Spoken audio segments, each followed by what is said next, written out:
ஹே கதை கேட்க நீங்கள் வந்துட்டீங்களா? கதை சொல்ல நான் வந்துட்டேன். நம்ம ஆல்ரெடி புதுசாக ஸ்டார்ட் பண்ண சைனீஸ் ட்ராமாவோட 3rd எபிசோட் தான் பார்க்க போகிறோம். வீடியோக்குள்ளே போகிறதுக்கு முன்னாடி எப்பயும் சொல்கிறது தான் இப்பயும் சொல்கிறேன். எஸ்எஸ் வாய்ஸ் ஓவரை சப்ஸ்கிரைப் பண்ணுங்கள். பார்த்ததுக்கப்புறம் லைக் பண்ணுங்கள். மறக்காமல் போகிறதுக்கு முன்னாடி எக்ஸ்பிளனேஷன் எப்படி இருக்குன்னு சொல்லிட்டு கமெண்ட் பண்ணிட்டு போங்க. ஹீரோ வந்து ஹீரோயின் கிட்ட வரா இல்லையா, உடனே ஹீரோயின் இப்ப என்ன பண்ண போற, நீ என்ன உன் பிரச்சனை அப்படின்னு கேக்குறா. எனக்கு ஒரு பிரச்சனையும் இல்ல, நீ லிப்ஸ்டிக்கை வந்து லிப்ஸ்ல மட்டும் போட்டா பரவாயில்ல, உன் ஃபேஸ் பூரா போட்டுட்டு இருக்க அப்படின்னு சொல்றான். ஹீரோயின் மனசுக்குள்ள ஐயோ இவன் வேற இவ்வளவு ஹேண்ட்ஸமா இருக்கா, இவ்வளவு கிட்ட வரா, நான் என்ன பண்ண போறேன் அப்படின்னு சொல்லிட்டு அவளுக்கு டென்ஷன் ஆகுது. கொஞ்ச நேரத்துலயே அப்பா நீ கையெடுப்பா நானே பாத்துக்கிறேன் அப்படின்னு சொல்லிடுறா.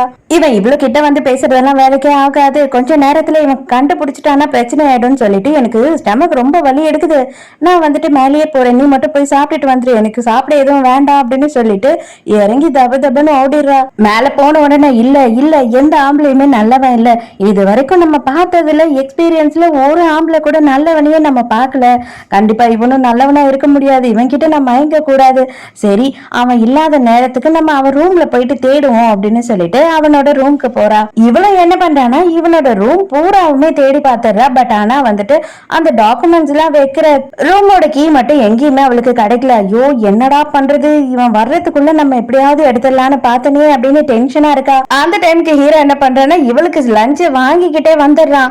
வந்து பார்த்தா இவளோட பிளேஸ்ல அவ இல்ல, அதனால அந்த இடத்துல லஞ்ச் வச்சுட்டு இவன் ரூமுக்கு போலாம் அப்படின்னு நினைக்கிறான். ரூம்குள்ள வந்துடுறான். ரூம்குள்ள ஹீரோயின் இல்ல, எங்கடா போனா அப்படின்னு பார்த்தா டேபிளுக்கு சைட்ல தான் ஒளிஞ்சிட்டு இருக்கா.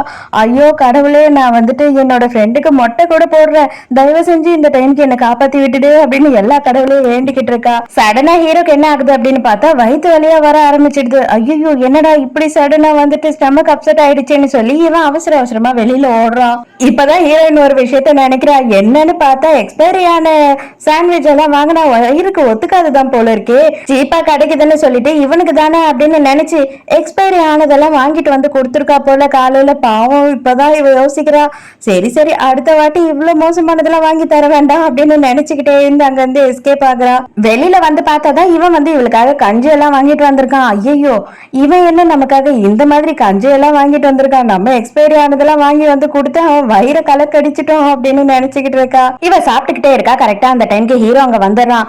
வந்த உடனே என்ன பண்றானா எல்லாத்தையும் எடுத்து வச்சுக்கிட்டு கிளம்புறா. நீ எங்க போற இப்போ அப்படின்னு கேட்கும் போது இல்ல இல்ல இதெல்லாம் நான் சாப்பிட்டு முடிச்சுட்டேன், எனக்கு போதும், நான் ஃபுல் ஆயிடுச்சு, அதனால இதை கொண்டு போய் வெளியில போட போறேன் அப்படின்னு சொல்றா. அதுதான் இங்கே டஸ்ட்பின் இருக்கே, அதுக்கு எதுக்கு போற அப்படின்னு கேக்குறான். இல்ல இல்ல நிறைய சாப்பிட்ட மாதிரி இருக்கு, அதான் கொஞ்சம் வாக் பண்ணிட்டு வரலான்னு போறேன் அப்படின்னு சொல்றா. இவளுக்கு இப்ப பயமா இருக்கு, இவன் எங்க கண்டுபிடிச்சிருவானோ கிட்ட வந்து பார்த்தானா அப்படின்னு. அந்த டைமுக்கு செக்ரட்டரி வேக வேகமா வரான். சார் அந்த பிரெக்னன்ட் லேடியை கண்டுபிடிச்சிட்டோம், என்ன பண்ணட்டும் அப்படின்னு உடனே நம்ம லீகல் டிபார்ட்மெண்ட்க்கு சொல்லி அவளுக்கு நோட்டீஸ் அனுப்ப சொல்லு, அவளை உண்டு இல்லைன்னு பண்ணி ஆகணும் அப்படின்னு ஹீரோ கத்துறான். அப்போ உடனே ஹீரோயின் ஐயோ என்னது அது, அந்த காஃபி டேல வந்தாலே அந்த பொண்ணா அப்படின்னு கேட்கும் போது ஆமா நீ எதை பத்தியும் கவலைப்படாத, எல்லாத்தையும் நான் பாத்துக்கிறேன், இனிமே வந்து அந்த வீடியோ எப்படியும் சர்க்குலேட் ஆகவே ஆகாது அப்படின்னும் போது உடனே செக்ரட்டரி மேடம் நீங்க சார தப்பாலாம் நினைக்காதீங்க, அவ்வளவு மோசமானவர்லாம் கிடையாது, இவரு ரொம்ப நல்லவர் அப்படின்னு சொல்லிட்டு இவனுக்கு சர்டிபிகேட் கொடுத்துக்கிட்டு இருக்கான். இல்ல இல்ல நான் அப்படி மீன் பண்ண வரல, ஆக்சுவலா வந்துட்டு நான் உன்னை தப்பாலாம் நினைக்கல, நான் என்ன நினைக்கிறேன் அப்படின்னா அந்த பொண்ணு பாவம் எதுக்காக செஞ்சதோ அதுக்கு என்ன கஷ்டமோ, அதனால தயவு செஞ்சு அவகிட்ட நீங்க பேசி ஏதாவது ட்ரை பண்ணுங்க, எதுக்காக நீங்க கோர்ட்டு கேஸ் அப்படின்னு சொல்லிட்டு காசெல்லாம் தண்டம் பண்றீங்க அப்படின்னு சொல்லிக்கிட்டு இருக்கா. ஹீரோக்கு ஒண்ணுமே புரியல, என்னடா சொல்றா இவனு. உடனே அவளோட நம்பர் கொடு அப்படின்னு சொல்லிட்டு செக்ரட்டரி கிட்ட இருந்து நம்பரை வாங்கி பேசுறதுக்கு பாக்குறான். அப்புறம் தான் இவளுக்கு ஞாபகம் வருது, ஐயோ என்னோட போன் இங்க அடிக்குமே அப்படின்னு சொல்லிட்டு போனை தூக்கிக்கிட்டு என் வயிறு கலக்குது அப்படின்னு சொல்லி வேக வேகமா ஓடுறா. அடுத்த செகண்டே ஹீரோ கால் பண்றான். சொல்லுங்க சார் அப்படின்னு சொல்லிட்டு வாய்ஸை மாத்தி பேசுறா. இல்ல நான் உங்களை மீட் பண்ணணும் அப்படின்னும் போது இல்ல எனக்கு கொஞ்சம் உடம்பு சரியில்லை அப்படின்னு சொல்றா. இல்ல நான் வந்துட்டு ஒரு அட்ரஸ் உங்க மெசேஜுக்கு அனுப்புறேன், உடனே நீங்க பாத்துட்டு நான் சொல்ற டைமுக்கு வந்துதான் ஆகணும் அப்படின்னு சொல்லி ரொம்ப ஸ்ட்ரிக்டா போனை கட் பண்ணிடுறான். மறுநாளும் என்ன பண்றா ஹீரோயின் அப்படின்னு பார்த்தா நம்ம கோப்ரா பட விக்ரம் மாதிரி இருக்கிற எல்லா கெட்டப்பையும் போட்டு போட்டு பாக்குறா. எதுடா செட் ஆகும், கண்டிப்பா அவனுக்கு என் ஃபேஸ் கண்டுபிடிச்சிருவான், இப்போதைக்கு வேலைக்கே ஆகாது, என்ன பண்றது அப்படின்னு சொல்லி ரொம்ப குழப்பத்துல இருக்கா. அதுக்கப்புறம் பார்த்தா ஃபுல்லா கவர் பண்ணி வந்து உட்கார்ந்துகிட்டு இருக்கா. என்ன ஆச்சு உங்களுக்கு, நீங்க தான் வந்துட்டு லையா அப்படின்னு கேட்கும் போது ஆமா எனக்கு கொஞ்சம் ஃபீவரா இருக்கு 2 நாளா, அது மட்டும் இல்லாம ஃபேஸ் எல்லாம் அலர்ஜியா இருக்கா, அதனாலதான் அப்படின்னு சொல்லிடுறா. சரி ஓகே நான் வந்த விஷயத்த பேசுறேன், எனக்கு என்ன தேவை அப்படின்னா உன்னை யாரு வந்து இந்த மாதிரி ஒரு விஷயத்த பண்ண சொல்லி அனுப்புனா அப்படின்னு சொல்லி கேக்குறான். இவன் என்ன சொல்றானா ஐயோ நீங்க டார்கெட்டே கிடையாது அப்படின்னு சொல்லும் போது நீ போய் சொல்ற, அப்பனா இதுக்கு மேல என்னோட வக்கீல் தான் பேசுவாரு அப்படின்னு சொல்றான். அதுக்கப்புறம் இவ வந்து எல்லா உண்மையும் சொல்றான். ஆக்சுவலா வந்து மெங்கன ஒருத்தனை வந்துட்டு நாங்க டார்கெட் பண்ணோம். அவனோட கேர்ள் ஃப்ரெண்டு தான் வந்து எனக்கு காசு கொடுத்து இந்த வேலையை பண்ண சொன்னாங்க. அவன் வந்து அவளுக்கு சீட் பண்ணிக்கிட்டு இருந்தானா, அதை கண்டுபிடிக்கணுன்றதுக்காக தான் இந்த விஷயத்த நாங்க பண்ணோம். அது மட்டும் இல்லாம நீங்க வந்து போட்டோல உங்களை மாதிரி இருந்தது அந்த போட்டோ, அதுக்காக தான் நான் வந்து தெரியாம உங்களை டிஸ்டர்ப் பண்ணிட்டேன். அதுக்கு எல்லாத்துக்கும் சாரி, என்கிட்ட ப்ரூஃபும் இருக்கு அப்படின்னு சொல்லிட்டு அந்த பொண்ணும் இவளும் சேட் பண்ண எல்லா சேட்டும் காட்டுறா அவன்கிட்ட. சரி ஓகே, இந்த விஷயத்த நான் சும்மா விட்டுறேன். ஆனா நீ என்ன பண்ணணும்னா, நீ தான் தப்பு பண்ண அப்படின்னு சொல்லிட்டு ஒரு வீடியோவை நீயே போஸ்ட் பண்ணணும். அதுக்கப்புறமா வந்து லீகலி நீ எப்படி என்கிட்ட சாரி சொல்லணுமோ அதையும் சொல்லணும். அப்பனா நான் விட்டுறேன் அப்படின்னும் போது, நான் சாரி எல்லாம் சொல்லிடுறேன், எனக்கு பிரச்சனை கிடையாது, ஆனா அந்த வீடியோ கொஞ்சம் ஓவரா இல்ல அப்படின்னு சொல்லி கேட்கும் போது, அப்பனா என்னோட லாயர் தான் பேசுவாரு அப்படின்னு சொல்றான். சரி சரி ஓகே ஓகே, வீடியோவும் நானே பண்ணிடுறேன்ப்பா அப்படின்னு ஒத்துக்கிறா. பேசும்போது ஹீரோவோட ஃபுல் நேமை வேற சொல்லிடுறால, உனக்கு எப்படி என் பேரு தெரியும் அப்படின்னு டென்ஷன் ஆகுறான். ஐயோ, நான் வந்து தப்பா உங்ககிட்ட இந்த மாதிரி அப்ரோச் பண்ணிட்டேன்னு தெரிஞ்ச உடனே உன்னை பத்தி ஃபுல்லாவே தெரிஞ்சுக்கிட்டேன். உன்கிட்ட மன்னிப்பு கேட்கணும்னு கூட நான் நினைச்சேன். அதுக்குள்ள எனக்கு வந்து உடம்பு சரியில்லாம ஆயிடுச்சு அப்படி இப்படின்னு சொல்லி கதை விடுறா. இவனுக்கு இதை நம்புறதா இல்லையான்னு தெரியல. ஹீரோயின் கிளம்பி போன உடனே ஹீரோ கேட்கிறான், அவகிட்ட இருந்து நமக்கு எஃபெக்ட் ஆயிருக்குமா அப்படின்னு கேட்கும் போது, நான் வந்து உங்களை விட தள்ளியே தான் சார் நின்று, எனக்கு பிரச்சனை இல்லை அப்படின்னு சொல்றா செக்ரட்டரி. மறுநாள் ஹீரோயின் வந்து ஆபீஸ்க்கு வந்துகிட்டு இருக்கா. பின்னாடியே ஹீரோவும் அவனோட செக்ரட்டரியும் வந்துகிட்டு இருக்காங்க. அந்த டைமுக்கு ஹீரோயின் பார்த்த உடனே என்ன பண்றானா, வேக வேகமா ஓடி போயிட்டு லிப்ட க்ளோஸ் பண்ணிடுறா. ஹீரோ செம காண்டாயிரா. ஏண்டா நீ பார்த்தல, அவ வேணும்னு தானே அதை பண்ணா அப்படின்னு சொல்லி கேக்குறான். செக்ரட்டரி, இல்ல சார், மேபி அவங்க வந்து அதை பார்க்காம இருப்பாங்கன்னு நினைக்கிறேன், நீங்க எதுவும் தப்பா நினைக்காதீங்க அப்படின்னு சொல்றான். அதுக்கப்புறம் லஞ்ச் டைம்ல ஆப்போசிட்ல போயிட்டு இருக்கும் போது செக்ரட்டரி ஹலோ மேடம் அப்படின்னு சொல்லி கூப்பிடுறான். பக்கத்துல இருக்க பொண்ணு கை காட்டுறாளே தவிர நம்ம ஹீரோயின் அப்படியே கட் பண்ணி சைட்ல போயிடுறா. ஹீரோக்கு செம பல்பு. உடனே செக்ரட்டரி, சார் நீங்க அவங்கள ஏதோ பண்ணிட்டு இருக்கீங்க, தனியா கூட்டிட்டு போய் அடிச்சிட்டீங்களா இல்ல கோவமா எதனா பேசிட்டீங்களா அப்படின்னு சொல்லி கேக்குறான். இன்னைக்கு வேலை முடிஞ்சதுடா சாமி அப்படின்னு அவசர அவசரமா அவ வீட்டுக்கு கிளம்பி ஓடிக்கிட்டு இருக்கா. கரெக்டா ஹீரோ வந்துட்டு ஒரு நிமிஷம் நில்லு அப்படின்னு சொல்லி கத்துறான். அவ்வளவுதான், இவளுக்கு கால் ஸ்லிப் ஆயிடுது. பயந்து போய் ஹீரோ பார்த்த உடனே வேக வேகமா ஓடி வந்து பிடிக்கிறான். அந்த டைமுக்கு இவ கிட்ட அவனோட மூஞ்ச க்ளோஸ்அப்ல பார்த்த உடனே ஐயோ இவன் கண்டுபிடிச்சிருவானு சொல்லிட்டு ஓகே ஓகே வேலை முடிஞ்சிச்சு பாய் கிளம்பலாம் அப்படின்னு சொல்லிட்டு எஸ்கேப் ஆகலாம் அப்படின்னு பார்க்கும்போது கரெக்டா கையை பிடிச்சி இழுக்கிறான். இன்னைக்கு காலையில இருந்து நான் பாத்துக்கிட்டு இருக்கேன், நீ என்ன அவாய்ட் பண்ணிட்டு இருக்க, எதுக்காக அப்படின்னு கேட்கும்போது, என்னது அவாய்டா, சேச்சே நானா உங்களையா, அப்படியெல்லாம் ஒண்ணுமே இல்லையே அப்படின்னு வழிகிறா. இல்லையே, நானும் நோட் பண்ணிக்கிட்டே இருக்கேன், என்கிட்ட இருந்து எஸ்கேப் ஆகி நீ ஓடிக்கிட்டே இருக்க, நீ மறைஞ்சு மறைஞ்சு நின்னுக்கிட்டே இருக்க இன்னைக்கெல்லாம், ஏன்னு தான் எனக்கு தெரியல அப்படின்னு சொல்றான். அதுக்கப்புறம் அப்படியே ஒரு பிட்ட போடுறா. ஆக்சுவலா வந்துட்டு இந்த பையனுங்களுக்கெல்லாம் பொண்ணுங்க வந்து பின்னாடியே வழிஞ்சு வழிஞ்சு ஓடி வந்து பேசிக்கிட்டே இருந்தா பிடிக்காதாமே, நம்மள தப்பா நினைச்சிடுவாங்களாம், நான் நெட்ல தான் படிச்சு பார்த்தேன், அதனால பையனுங்களுக்கு டிஸ்டன்ஸ் மெயின்டைன் பண்ற பொண்ணுங்களை தான் பிடிக்குமா, அதனாலதான் நான் வந்து உங்ககிட்ட டிஸ்டன்ஸ் மெயின்டைன் பண்றேன் அப்படின்னு சொல்றா. மனசுக்குள்ள ஹீரோ இதெல்லாம் நம்புற மாதிரியா இருக்கு அப்படின்னு நினைச்சுக்கிட்டு இவன் என்ன நினைக்கிறானா, அந்த பிரெக்னன்ட் உமன் மேட்டர்ல தான் இவ வந்து தப்பா நினைச்சுக்கிட்டா போல நம்மள, அதனாலதான் நீ வந்து என்ன தப்பா நினைச்சுக்கிட்டியா அப்படின்னு கேக்குறான். இத பாரு, அதுக்கும் எனக்கு எந்த சம்பந்தமும் இல்ல, தயவு செஞ்சு நீ புரிஞ்சுக்கோ. அது மட்டும் இல்லாம அந்த பொண்ணு கிட்ட நான் பேசிட்டேன், அவ வந்து எல்லாத்தையும் கிளியர் பண்ணி வீடியோ போடுறேன்னு சொல்லிட்டா, அது ஒரு மிஸ் அண்டர்ஸ்டாண்டிங் தான். நான் என்ன பண்றேன்னா அவளுக்கு கால் பண்ணி உன்னையே பேச வைக்கிறேன் அப்படின்னு சொல்றான். ஐயோ இவன் ஏன்டா இப்படி பேசுறான் அப்படின்னு சொல்லி இவ பயந்து போய் பேக் உள்ள கை விட்டு அவளோட மொபைலை சுவிட்ச் ஆஃப் பண்ணிடுறா. அவ்வளவுதான், சுவிட்ச் ஆஃப்ல வரதா டென்ஷன் ஆயிடுறான்.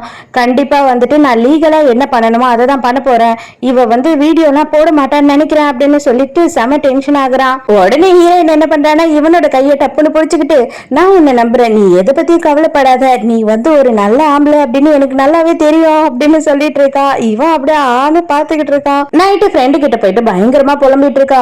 ஐயோ நான் என்ன பண்ண போறேன்னே தெரியல, நான் மாட்டிக்குவேன் போல இருக்கு அப்படி இப்படின்னு சொல்லிக்கிட்டு இருக்கும் போது அவன் என்ன சொல்றானா, சரி ஓகே நானே எல்லாத்தையும் பாத்துக்கிறேன், நான் உனக்கு ஒரு சூப்பரான ஐடியா தரேன் அப்படின்னு சொல்றான். பார்த்தா என்ன பண்ணிட்டான் அப்படின்னு பார்த்தா அவ லைவ் வந்து செத்து போயிட்டான் அப்படின்னு சொல்லிடுறான். அது மட்டும் இல்லாம உங்களுக்கு எந்த வகையிலும் துரோகம் பண்ணக்கூடாதுன்னு சொல்லிட்டு அந்த வீடியோவும் பண்ணி அப்லோட் பண்ணிட்டு அதுக்கப்புறம் தான் அவ செத்தா. அவளுக்கு வந்து ரொம்ப நாளா வந்து உடம்பு சரியில்லை, அவளுக்கு கேன்சர், அப்பா அம்மாலாம் யாருமே கிடையாது, அனாதை பொண்ணு, அவளுக்கு ட்ரீட்மெண்ட்டுக்காக தான் இந்த மாதிரி எல்லாம் வேலை செஞ்சு சம்பாரிச்சுக்கிட்டு இருந்தா அப்படின்னு சொல்லிட்டு எக்கச்சக்கத்துக்கு கதை விடுறான். இவனுங்களும் வந்துட்டு ஐயோ பாவம் அப்படின்னு நினைச்சு அங்க பூவெல்லாம் எடுத்துட்டு வந்து வச்சுட்டு போறாங்க. ஹீரோயின் வந்து ஹீரோ மேல எந்த தப்பும் இல்ல அப்படின்னு சொல்லிட்டு ஒரு வீடியோவையும் போஸ்ட் பண்ணிட்டா. இதை பார்த்துட்டு ஆபீஸ்ல இருக்க ஸ்டாஃப்ஸ் எல்லாம் இப்ப இவ்வளவு திட்ட ஆரம்பிச்சிடுறாங்க. அப்பா ஒரு பிரச்சனையில இருந்து கொஞ்சம் ஒரு வழியா தப்பிச்சுட்டோம்டா அப்படின்னு சொல்லிட்டு நிம்மதியா வாக் பண்ணிக்கிட்டு இருக்கா. அப்ப ஒரு குரல் கேக்குது, ஒர்க் ஹவர்ஸ்ல என்ன பண்ணிக்கிட்டு இருக்க நீ அப்படின்னு. அப்புறம் பார்த்தா ஹீரோ தான், இல்ல நீ ரொம்ப ஜாலியா இருக்க மாதிரி தெரியுது, ஒருவேளை இந்த பிரச்சனையெல்லாம் முடிஞ்சிடுச்சுன்னு சந்தோஷமா இருக்கியா அப்படின்னு சொல்லி கேட்கும் போது, அப்படின்ட்டுலாம் இல்ல, அப்படின்னு தான் வச்சுக்கோங்களேன் அப்படின்னு சொல்லி கதை விடுறா. நைட்டு எங்க அப்பா கூட டின்னருக்கு வெளியில போறோம் அப்படின்னு ஒன்னே, ஐயோ என்னடா பண்றது, கண்டிப்பா நம்ம மாட்டிக்குவோம் போல இருக்கே அப்படின்னு சொல்லிட்டு திருன்னு முழிக்க ஆரம்பிக்கிறா. அப்ப என்ன பண்றானா, வேணும்னே போய் மண்ணில் உட்காந்துடுறா. அதுக்கப்புறமா ஐயோ இந்த அழுக்கு ட்ரெஸ்ஸோட போய் பெரியவங்களை எப்படி பாக்குறது, அதனால இன்னைக்கு வேணாம் இன்னொரு நாள் போலாம் அப்படின்னு சொல்றா.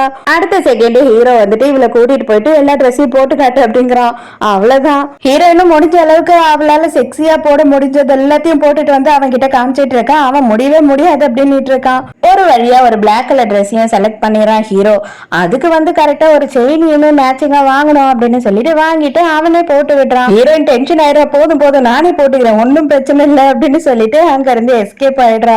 டின்னருக்கும் வந்துடுறாங்க. ஆக்சுவலா வந்து இந்த சூன்ற பொண்ணு ஜெர்மனிலேயே இருந்தா, அது மட்டும் இல்லாம அவளோட அப்பா அம்மா வந்து பெர்லின்ல இருக்காங்க. சோ அதனாலதான் இவங்களுக்கு அந்த பொண்ணு எப்படி இருப்பா அப்படின்றதே கரெக்டா தெரியல. அப்ப ஹீரோயின் பக்கத்துல ஒரு பெரிய பவுல் எடுத்துட்டு வந்து வைக்கிறாங்க. ஆக்சுவலா இது வந்து ஃபிங்கர் பவுல். இது எதுக்காக வச்சிருக்காங்க அப்படின்னு சொல்லி இவ பயங்கர குழப்பமாயிடுறா. சரி ஓகே நமக்கு எதுவும் தெரியலன்னு மட்டமா நினைச்சிருவாங்கன்னு சொல்லி அதையே எடுத்து குடிக்க ஆரம்பிச்சிடுறா. எல்லாரும் அவ்வளவுதான், ஐயோ கை கழுவுறதுல இவ என்னடா பண்ணிக்கிட்டு இருக்கா அப்படின்னு சொல்லிட்டு பயங்கர டென்ஷனா பாக்குறாங்க. அப்ப ஹீரோ என்ன பண்றான்னா உடனே அவனும் எடுத்து கொஞ்சம் குடிச்சிட்டு, சும்மா இதை நாங்க எப்படிதான் எப்பயுமே டேஸ்ட் பண்ணி விளையாடுவோம் அப்படின்னு சொல்றான். ஐயோ சாரி அங்கிள், நான் ரொம்ப நாளா ஜெர்மனிலேயே இருந்தேன்னா எனக்கு பெருசா எதுவுமே தெரியல. அது மட்டும் இல்லாம ஜோயு வந்து என்னை எங்கேயும் பெருசா கூட்டிட்டு போறதே இல்ல, எனக்கு அதனால இந்த சைனீஸ் மெத்தட் எல்லாம் மறந்து போச்சு அப்படின்னு சொல்லி எப்படியோ சமாளிக்கிறா.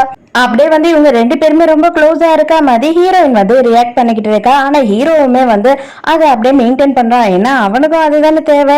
இவ என்ன பண்றானா அப்படியே போட்டு வாங்கறதுக்காக உங்க ரெசார்ட் ப்ராஜெக்ட் எல்லாம் எப்படி போகுது அங்கிள் அப்படின்னு சொல்லி கேக்குறா. அப்போ வந்து இந்த சித்திக்காரிக்கு தான் அது செமையா கோவம் வருது.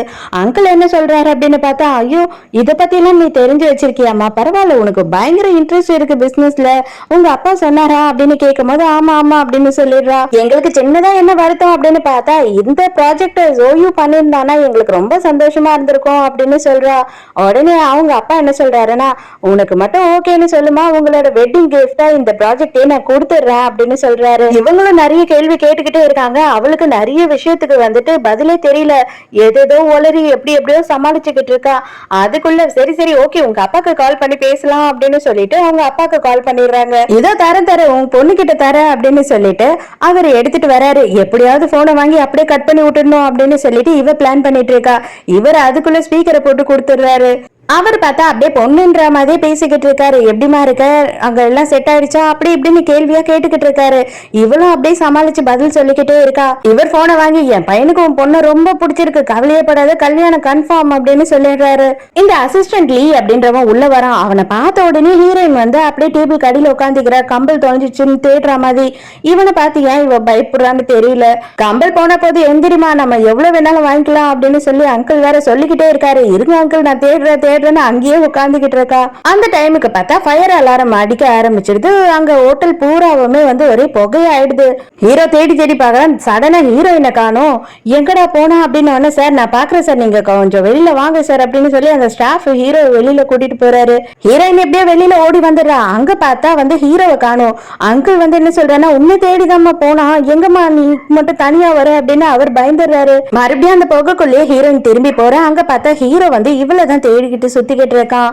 அதுக்கப்புறம் வேகமா ஹீரோவோட கையை பிடிச்சி அங்க இருந்து ஒரு வழியா வெளியில வந்துடுறாங்க. அதுக்கப்புறம் தான் பாக்குறா, இவ்வளவு நேரமா கையை பிடிச்சிட்டு இருக்கோமா அப்படின்னு சொல்லிட்டு உடனே டக்குனு கையை விட்டுடுறா. ஆனா ஹீரோ என்ன பண்றான்னா, டக்குனு ஹீரோயினோட கையை பிடிச்சி உங்ககிட்ட முக்கியமான விஷயம் ஒண்ணு நான் சொல்லணும் அப்படின்னும் போது ஹீரோயின் ஷாக் ஆயிடுறா. டக்குனு பார்த்தா லைட் எல்லாம் ஏறிது, ஒரு மியூசிக் எல்லாம் கேட்க ஆரம்பிச்சிடுது. பார்த்தா ஹீரோ வந்து ஹீரோயினுக்கு ப்ரப்போஸ் பண்றான். இதுக்கு மேல வெயிட் பண்ண வேண்டாம், நம்ம கல்யாணம் பண்ணிக்கலாம் அப்படின்னு சொல்லிட்டு. அவ்வளவுதான், ஹீரோயினுக்கு செம ஷாக். இப்ப என்னடா பண்றது அப்படின்னு சொல்லிட்டு அவளுக்கு ஒண்ணுமே புரியல. இவனுக்கு வந்து அந்த ப்ராஜெக்ட் வேணும்ன்றதுக்காக இந்த மாதிரி பண்றான் போல. அதே டைமுக்கு ஹீரோயினுக்கும் ஒரு விஷயம் தேவை. இதுக்கப்புறம் என்ன ஆகுதுன்றத நம்ம அடுத்த எபிசோட்ல பார்ப்போம். சோ நாளைக்கும் மறக்காம கதை கேட்க வந்துருங்க. நானும் மறக்காம கதை சொல்ல வந்துடுறேன். பாய்.